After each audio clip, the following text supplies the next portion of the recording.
Hey everybody, this is Dr. Thomas Miller at Miller Chiropractic Wellness Center, and tonight we're moving into part 2 of the 6 ways to treat, promote, and improve human health.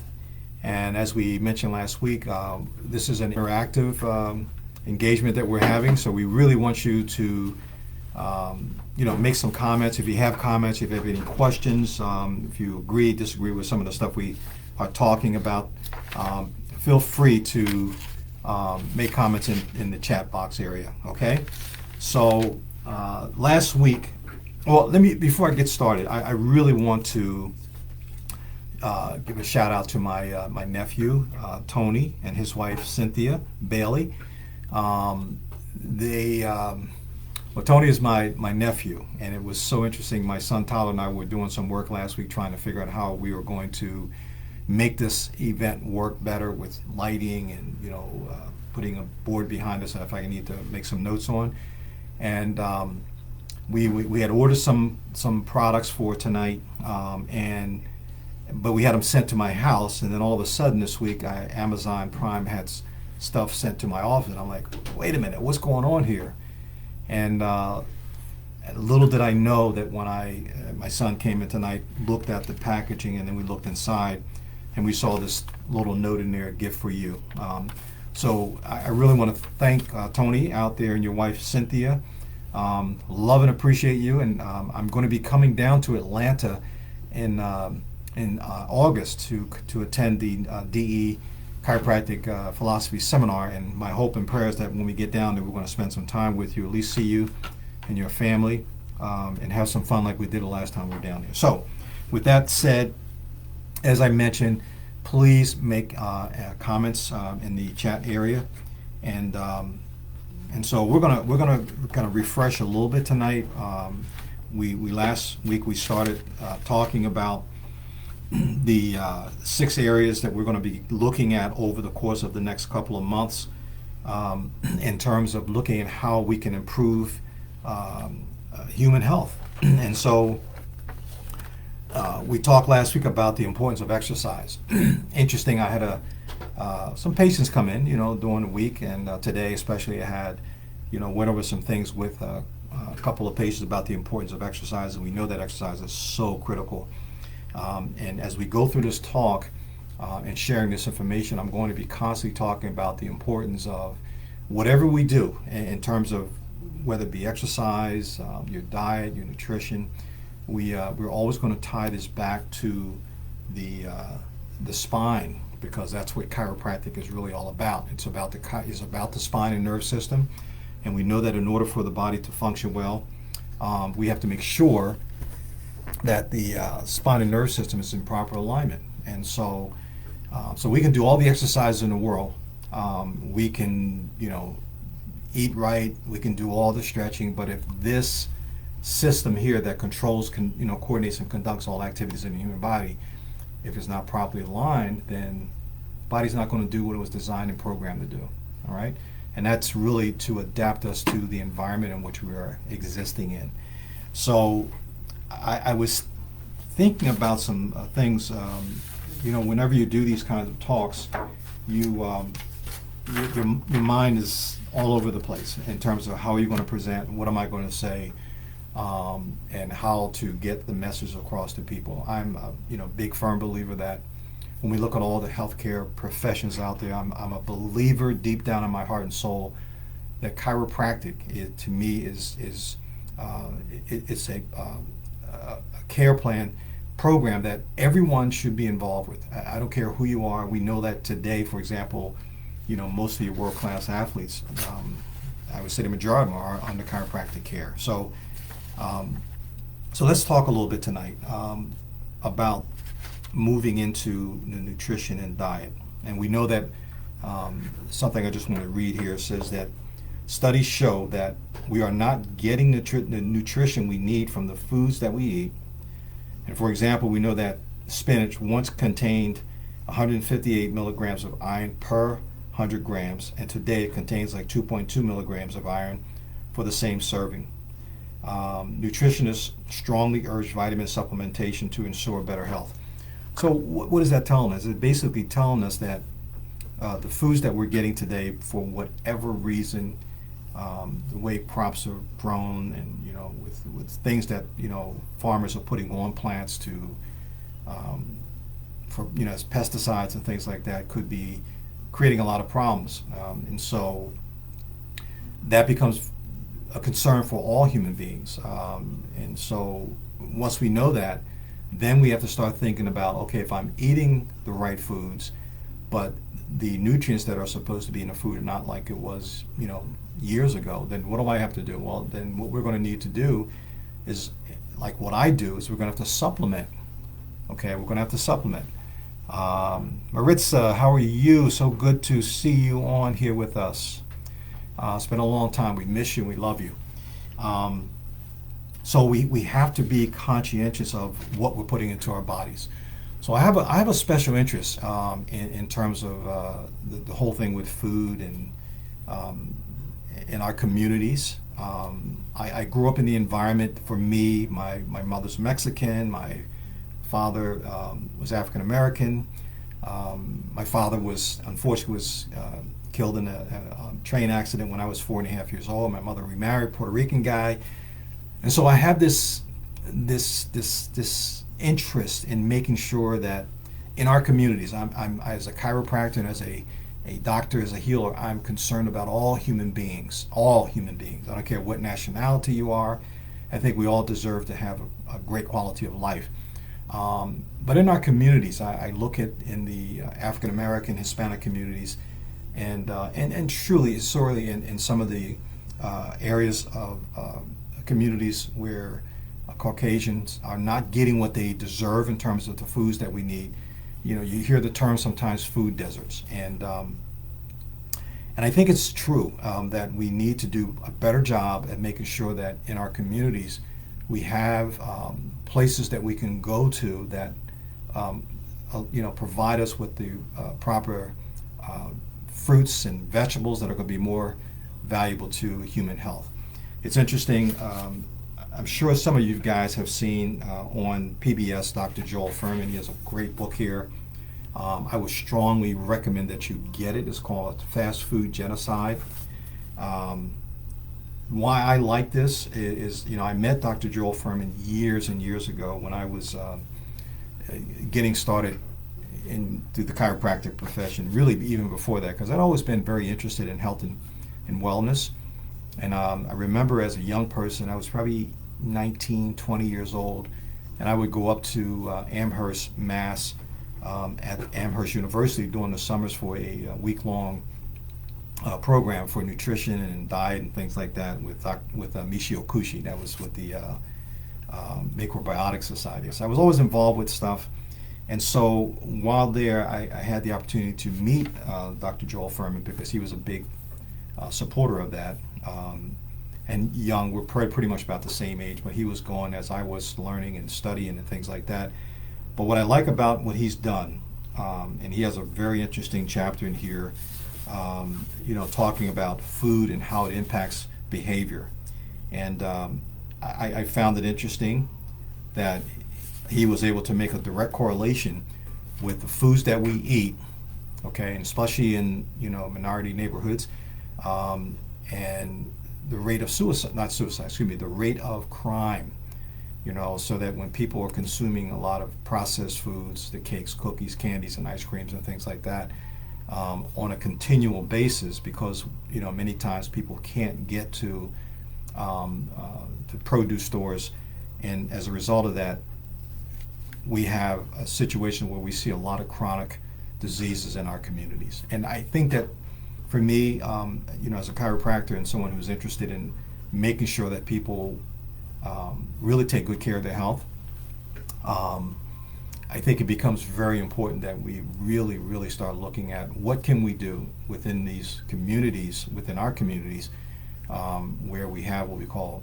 food deserts, and do education, because I think that many times we think that it's expensive to go out and get healthy food, and I know there's a lot of talk out there about people getting organic. So my philosophy is this: organic can be more expensive, So what I would suggest that you would consider doing is just really getting out there and getting some fresh fruits and vegetables, and just starting with that. I know that if we go to the produce stores, they usually sell things in bulk, and you might even consider getting together with a group of people, families, and buying in bulk so you can actually share the stuff. So a lot of the stuff that what I'm talking about in terms of nutrition and diet, if we purchase these things, we can cook them, we can freeze them, and then have it available so that it'll last as long. Because obviously, if you don't use your fresh fruits and vegetables, if you leave them out and don't use them, they're going to go bad, and so that becomes a problem. But to me, I look at nutrition and diet like this. If we go out there and eat the junk food, and if we continue to do it over and over again, then it's going to cost us twice. It's going to cost us in terms of the energy, the time, the money to get up, to go to the store to get it. And if we do that day in and day out for 5, 10, 15, 20, 30 years, we're going to seriously pay for it with dealing with high blood pressure, hypertension, diabetes, potentially kidney dialysis, cancers, and things like that. So it's a big price to pay. So my suggestion is that we consider taking steps now that we can do things to really make and turn this whole thing around for us so that we can have a much more healthier, vital life. I came from a family, and this is just my experience, where when we were young children growing up, and I think this may be true in a lot of communities, where, when it came to drinking liquids, we know that water is the best thing for the human body. When I was growing up, and I think this is true in most communities, we did a lot of Kool-Aid, we did sodas, we did soft drinks, we did all this stuff, and that stuff was loaded with sugar. And I've always wondered why, as a young person growing up, and as I got older, why I suffered so much with allergies and asthma, boils, get these things on my body. And when we were, my mom, I remember her, God bless her, she's still here at 88 years of age, and my step-pop. Whenever we were sitting at the dinner table, we were always told, eat your food and you can get dessert. So mine was thinking, okay, I'm going to make sure that I save room for that dessert. And that became, after a while, not realizing it, it became a problem. And when I say a problem, it became a problem because I became, like many people out there today, and maybe some people won't admit it, but you become like addicted to the sweet. And sugar is very addictive. I mean, when it hits certain parts of your brain, what typically will happen with that is that it will create a big problem. So just give me 1 second here. I'm just trying to respond to my son who's calling in. But at any rate, so it becomes a problem, and so it became a big problem for me because over the years, for me, I noticed that with you start picking up weight. Like I said, you develop the boils, and there was one point in time that it affected me so bad that I had to go get a surgery to actually have the cyst removed from a part of my body, and then I. Thank God for me, I've always been in the gym and always working out. We talked about exercise last week. So doing that, I think has really made it a big change for me.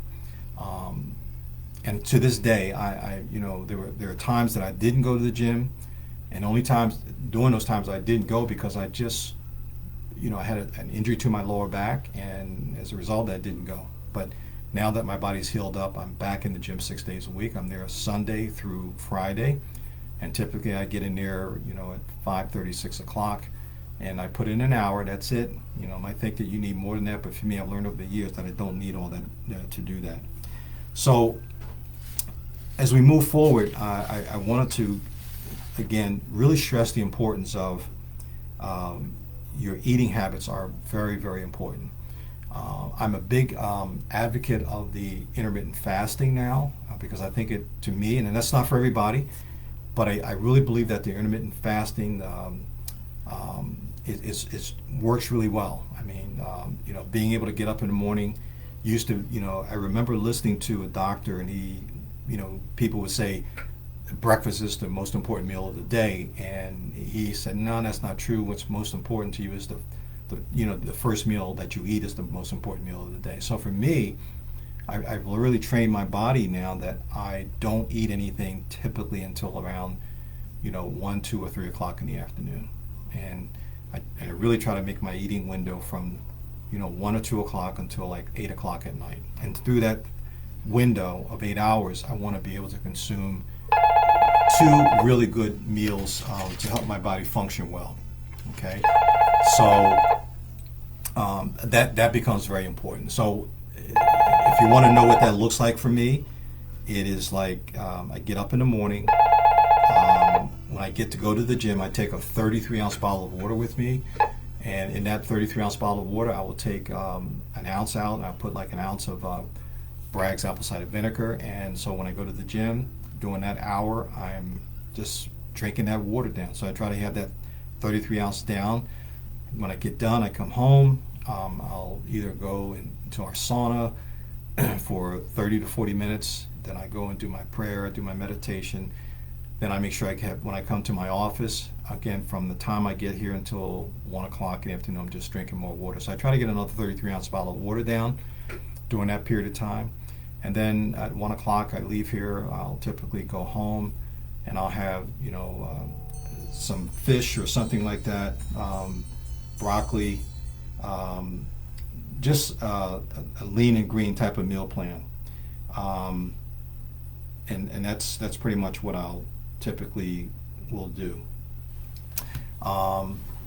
Let's see, what else?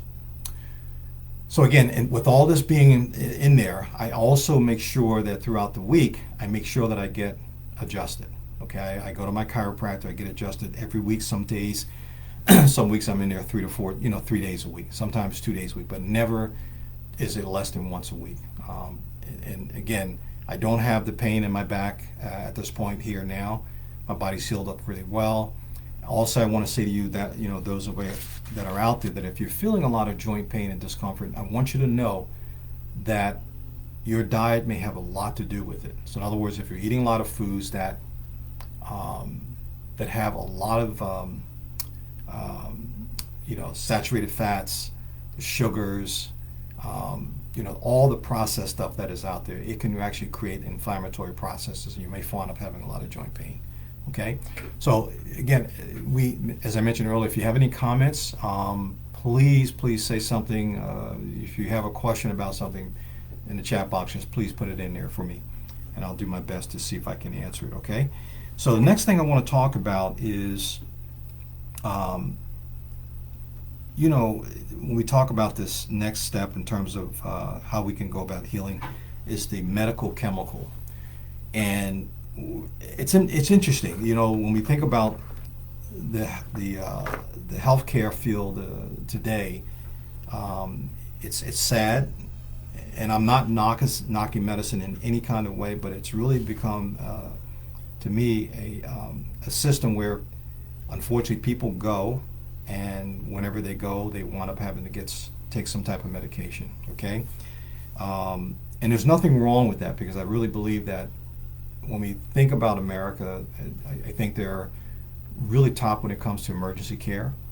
But I think that what's happened also is that we're in a culture now where people have taken the responsibility of their health and literally have turned it over to medical doctors to advise them on what they can do to control whatever their health problem is.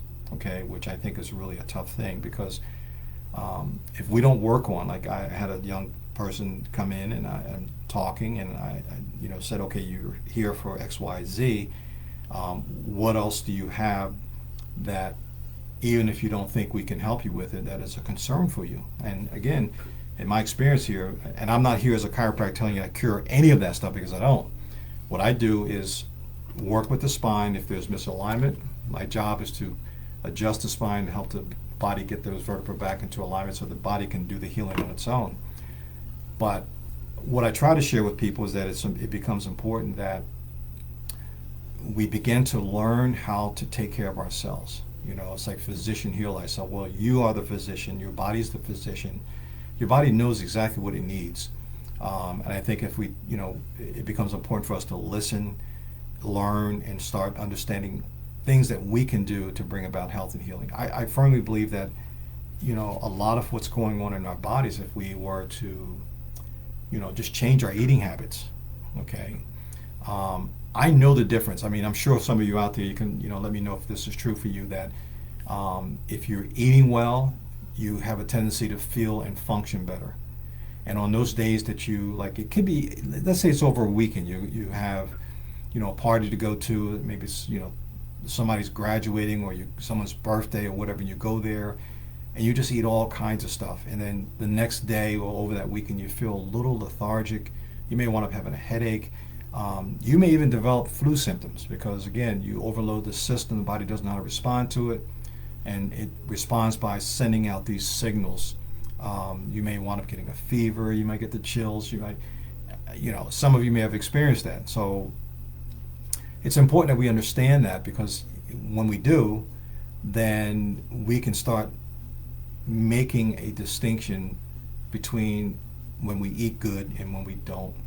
And then once we understand that, then it becomes important for us to, start noticing things that we can do to bring about a change in our lives. Okay, so again, as I said, when we think about medicine in the chemical world, in terms of being one of the things that we can use to bring about and improving human health, I think that medicine is fine in its right place. But I don't believe, and again, I'm different, and I think differently when it comes to how the body works. How I believe the body can work is, my thinking is that if there's a way that we can bring about health and healing without the use of drugs and surgeries and things like that, I think it'd probably be a great direction to go. All right, so. And I know that for myself. I mean, there have been times that I remember having to go to the dentist one time, and I had cavity taken care of, and man, I was in a lot of pain. Okay, and with that pain, what I'm noticing is that when I was in pain, I was given a prescription to get some, I don't want to name the medication, but I took it, and I'm telling you, I felt like, you ever heard the word loopy? I felt like I was off balance and out of control, So I knew for me that that's something I just did not want to, I didn't want to travel down, that road and do something like that. So, and I know people, unfortunately, who take those things on a regular basis and not realizing that somewhere down the road it's going to create some havoc in your body. Okay, you're either going to get addicted to it, or it's going to create some other problems. So we know that when we think about here in America today, the pharmaceutical industry, it's a multi-billion-dollar industry, and unfortunately, I think to me, again, this is my opinion, is one of the sad things that whenever you're sitting down watching TV, and there's a flash, doing a commercial about this medication, that medication, and just goes to tell you all this stuff to make you get up and call your doctor and see about getting that particular medication. Then at the end of the commercial, they very quickly just kind of, just spit out all these negative side effects that these medications are going to cause. And it's unfortunate because we have so many people, and today, I think it's tough today too, because we know we're dealing with the opioid addiction, and the number of people who have been affected by that is really, really sad. And so I think there has to be some ongoing educational material that we put out there to help people understand there are different ways. There are more safe ways that we can do things to help heal our bodies. When it comes to this whole healing process, I think it's something that needs to start at a young age. And I've always found it interesting with my boys when they were growing up. We always had them adjusted. When they were infants, I made sure that I made all their food. I would steam it, blend it. My kids never ate Gerber or anything out of a container that was off the shelf. Everything that they ate was what I prepared for them. and they were adjusted as young infants, and then I continued to adjust them, educate them as they were growing up. And to this day, my boys still get adjusted. They eat very healthy. They're in the gym working out, because as a young parent, growing up with my kids, I made sure I took them to the gym so they learn. So it's all about habits and creating good habits in your family, and you do things together. And we all go off track. There's no question about that. I still eat the sweets, but I do my best to get back on track. And I'll be honest with you, it's a challenge for me. Okay, when you've eaten stuff for many years, you have to work at it. But it's like anything else. It's like your spiritual life. It's something you have to work on every single day. You may see yourself veering off track, and once you catch yourself, what do? You pull yourself back on. Okay, and that's the same thing with your health. You want to make sure that you're constantly working, engaging yourself to do better, not comparing yourself to anybody. One of the things that I've learned over the years is that for me, what I want to do is compare myself today to how I was yesterday. That's going to be my benchmark, and I want to be able to be a little bit better today than I was yesterday. I used to get caught up in the thing of comparing myself to other people. Even when going to the gym, you see other guys working out in a certain way. Man, I go out there and try to do that thing. Boom, I wind up injured, and now I got to sit back and wait till my body heals up. So now I understand my body in such a way that I know exactly what I need to do that's going to be beneficial to me, and pushing myself every day. And then when there are days that I feel like I need to give my body a rest, at the gym, I'll go there and I'll just make sure to get a lot more cardio in. Okay? And so I don't have to compare myself to other people. I compare myself to myself from day to day. Okay? So one of the things that's important too is, in terms of really understanding the impact of drugs. I read a study when it talked about that 8.8 million hospitalizations occur each year, and I think that number is up higher now as a result of the adverse side effects of prescription drugs. These are just prescription drugs, yet most people blindly follow advice to take these drugs. I think it's important that when we think about drugs and stuff that we do, I think it's important that you ask questions. I've also advised a lot of my senior patients that when they go to their doctors, make sure they take a younger, if they have a young child or someone that's younger with them, so that they can ask a lot of questions before putting themselves on prescription medications. What I found over the years that I've been in practice, it's amazing the number of prescription drugs that people are on, and it just boggles my mind to see how people continually take so many different kinds of medication, and when I ask them what they're for, many times they don't know. They just take them because they were told to take them.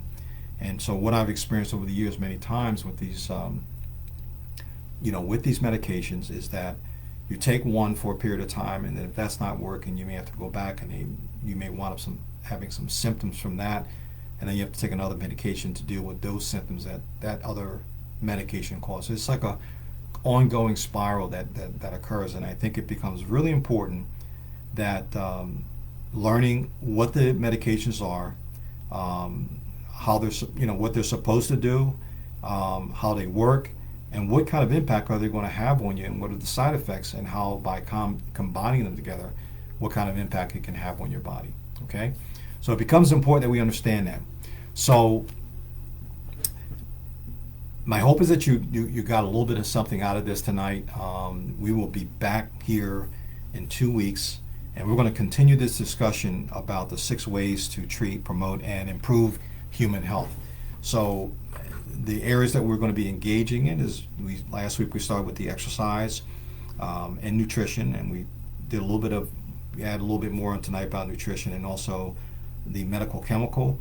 And then we're going to talk about surgery, emotional and mental, and also the biomechanical structure, which is going to be really heavy into the chiropractic. But just keep in mind, as I said before, no matter what you do, I'm a firm believer that in doing all this stuff, look at it as spokes in a wheel.